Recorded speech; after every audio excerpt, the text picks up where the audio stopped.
Holland Visweswara Rao. Mangli గురించి అందరికంటే బాగా తెలిసినటువంటి యాంకర్ ఎవరు ఉన్నారంటే రాములమ్మ.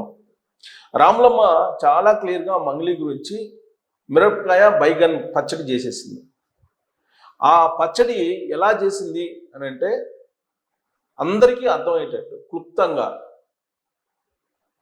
చాలా స్పష్టంగా ఏ విధంగా ఫ్రాడ్ చేసింది మంగ్లీ అనేది చెప్పింది.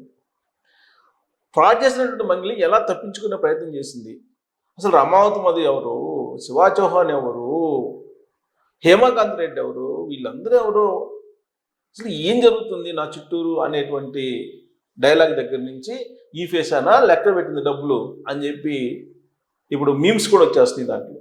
సో వాటన్నిటినీ కలిపి చాలా క్లుప్తంగా రాములమ్మ ఒక హాఫ్ మినిట్ దాంట్లో హాఫ్ మినిట్ వీడియోలో మంగ్లీ మొత్తం జాతకాన్ని చెప్పేసింది.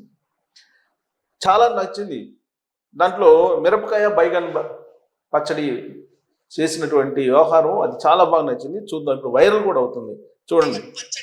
దీన్ని తయారు చేసే విధానం ఏంటి అని అంటే ఈ ఫోటోలో కనిపిస్తున్న మిరపకాయలు వంకాయలు ఉన్నాయి కదా, అట్లా ఫ్రెష్ గా తాజాగా తోటల నుంచి తెంపుకొచ్చిన వాటితోనే తయారు చేయాలన్నమాట. ఎంత కాంట్రవర్సీ నడుస్తుంది పచ్చడి ముచ్చడి ఎందుకు అంటారు. ఫస్ట్ డైలాగ్ ఏమో అసలు వాడు ఎవడు నాకు తెలియదు, అది హేమకాంత్ రెడ్డి సుబ్బారావు ఏంది అసలు ఈ గేమ్ అంతా ఏమో. ఇక సెకండ్ డైలాగ్ ఫోటో బయటికి రాగానే వచ్చింది. వాడు కాళ్ళు గడ్డం పట్టుకొని ప్లీజ్ అక్క అని బతిమలాడితే నేను పోయిన వాళ్ళ ఇంటికి పోయి ఇంత భోజనం చేసిన, అది కూడా ఏదో ఎమ్మెల్యే తిండి పెట్టినట్టు దావట్ల. ప్రోగ్రామ్ తర్వాత ఈయన వచ్చి మా దగ్గర ఓట్ చేసి వెళ్ళండి ప్లీజ్, దయచేసి రావాల్సిందే కోరుతున్నామని చెప్పేసి తప్పకుండా రావాలన్నారు.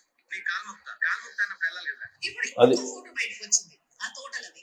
ఇప్పుడు ఒక తోటలోకి వెళ్ళారు ఎవరెవరు, వంకాయలు పచ్చిమిరపకాయలు తోటలోకి వెళ్ళి తెప్పుకొచ్చుకొని పచ్చడి చేసుకునే అర్హత కూడా నాకు లేదా? ఫస్ట్ ఏమో సెలబ్రిటీ కార్డు వాడడం పని కాలేదు, కులం కార్డు వాడడం పని కాలేదు, తర్వాత ఇక దేవుళ్ళ మీద ఒట్లేసుడే మొదలు పెట్టారు. ఆంజనేయ స్వామి మీద ఒట్టేసి చెప్తున్నా, మా బంజారా కుల దైవమైన శివచౌహాన్ చెప్తున్నారు, సాక్షిగా చెప్తున్నా, తుజాభవాని అమ్మవారి పైన ఒట్టేసి చెప్తున్నా. ఇట్లా తప్పుల మీద తప్పులు చేసుకుంటే దేవుళ్ళ మీద ఒట్టేస్తే ఏమంటారు తెలుసా? మా దేవుళ్ళ మీద ఒట్టేసి చిన్న చిన్న అబద్ధాలు చెప్పేమో. అది యాక్చువల్గా లంబాడాలకు కానీ గిరిజనులకు కానీ వాళ్ళ దేవుళ్ళ మీద ఒట్టేస్తే మాత్రం చాలా ఆగ్రహం చెందుతారు. ఇప్పుడు వరుసగా చూడండి, ఫస్ట్ సెలబ్రిటీ కార్డు ప్లే చేస్తుంది, అది వర్కౌట్ కాలేదు. తర్వాత కులం కార్డు ప్లే చేస్తుంది, అది వర్కౌట్ కాలేదు. దీంతో ఇప్పుడు రకరకాలుగా జిమ్మికులు చేస్తుంది ఎవరు, మంగ్లీ. సో కాబట్టి మంగ్లీ చేస్తున్నటువంటి జిమ్మికుల్ని గిరిజన తండాల్లో ఉన్నటువంటి వాళ్ళే ఇప్పుడు ప్రశ్నిస్తున్నారు. చూడండి, ఫస్ట్ నువ్వు బయటకు వచ్చి ఏడ్చినావు, నీ ఖాతాల పైసల విషయం బయట పడ్డది. తర్వాత మీ తమ్ముడు ప్రెస్ మీట్ పెట్టి మరి ఏడ్చిండు, ఆయన ఖాతాల పైసల విషయం బయట పడ్డది. అదేదో మొత్తం ఒకటేసారి ఏడు ఉంటుంది కదా, అన్ని విషయాలు బయటకు వస్తే లొల్లే పోతుంది. ఇంకేంది మీదకెళ్ళి ప్రెస్ నోట్ల డైలాగులు. మానసిక క్షోభకి గురైతున్నా నేను, నా ఫ్యామిలీ. మానసిక క్షోభ అని అంటే 9 మంది చనిపోయినాడ, 2 విషం తాగిండ్రు.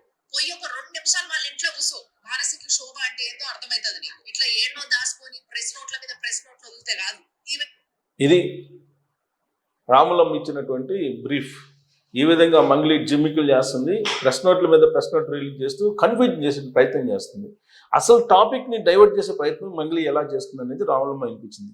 ఆ తర్వాత అసలు రాములమ్మ చాలా క్లియర్గా మంగ్లీ ఎక్కడి నుంచి వచ్చింది అనేది కూడా చెప్పింది. చూడండి, బయటకు వచ్చిన తర్వాత ఒక వీడియో బాగా వైరల్ అవుతుంది, నాకే 10 మంది పంపిండ్రు.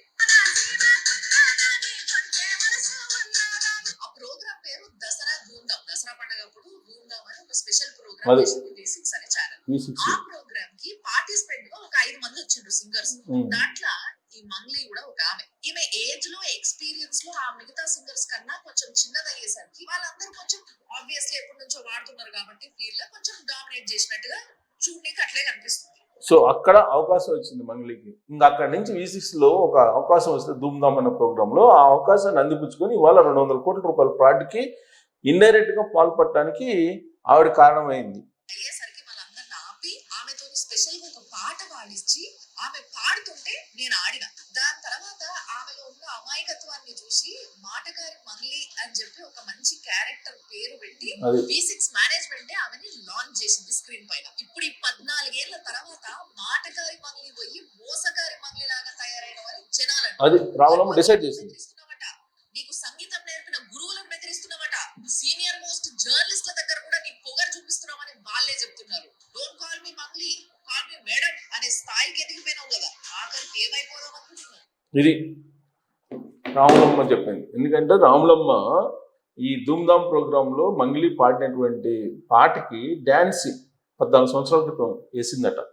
ఆ రోజులను గుర్తు చేసుకుంటూ ఆ రోజు మాటకారి మంగళి అనేటువంటి పేరుతోటి V6 అనేటువంటి ఛానల్ ఒక అవకాశం ఇస్తే ఇప్పుడు మోసకారి మంగళిగా మారిపోయింది అని చెప్పి ఒక డిసైడ్ చేసి రాములమ్మ చెప్తుంది. బాధితుల పక్షాన నిలువు, ఇప్పటికైనా జరిగినటువంటి తప్పుని సరిచేసుకునేటువంటి ప్రయత్నం చేయని చెప్పి ఒక సూచన చేస్తుంది రాములమ్మ. మరి రాములమ్మ చాలా జోష్ మీద ఉంది ఇప్పుడు మంగ్లీ ఎపిసోడ్లో. ఎందుకంటే 9 మంది చనిపోయారు బాధితులు. ఎవరికైనా ఒక జర్నలిస్ట్గా ఉండేటువంటి వాళ్ళకి ఎవరికైనా సరే బాధేస్తుంది. డెఫినెట్గా బాధితుల పక్షాన్ని ఎవరైనా నిలబడాల్సింది. ఇప్పుడు రాములమ్మ నిలబడింది. నిజంగా రాములమ్మను అప్రిషియేట్ చేయాలి. మంగ్లీ ముందు బయటికి రావాలి. ఇప్పుడు బయటకు వచ్చి అసలు ఈ 200 కోట్ల రూపాయల ఫ్రాడ్ వెనక ఏం జరిగింది అనేది చెప్తే తప్ప ఇప్పుడు ప్రజల్లో తిరిగే పరిస్థితి లేదు. వాళ్ళ కుల దైవం మీద, ఆంజనేయుల స్వామి మీద ఎలా మీరు ఒట్లేస్తారు? ఇంత పెద్ద ఫ్రాడ్ బయటపడినప్పుడు గిరిజనులు కూడా ఇప్పుడు ఆక్రోశం కలుగుతుంది. ఎప్పుడో మంగ్లీ ఇంటి మీదకి ముట్టడికి వెళ్ళి ఏదైనా జరిగితే కనుక దానికి పోలీసులే బాధ్యత తీసుకోవాలి. అందుకే పోలీసులు విచారణ చేయాల్సిన అవసరం ఉంది. బాధ్యతలు న్యాయం చేయాల్సిన అవసరం ఉంది. బహుశా రాములమ్మ ఈ విషయంలో స్పీడ్గా ఉన్నారని చెప్పి మాత్రం ఆ వీడియో చూసిన తర్వాత అనిపిస్తుంది. మీకు ఏమనిపిస్తుంది అనేది ట్రోల్ చేసి. Thank you.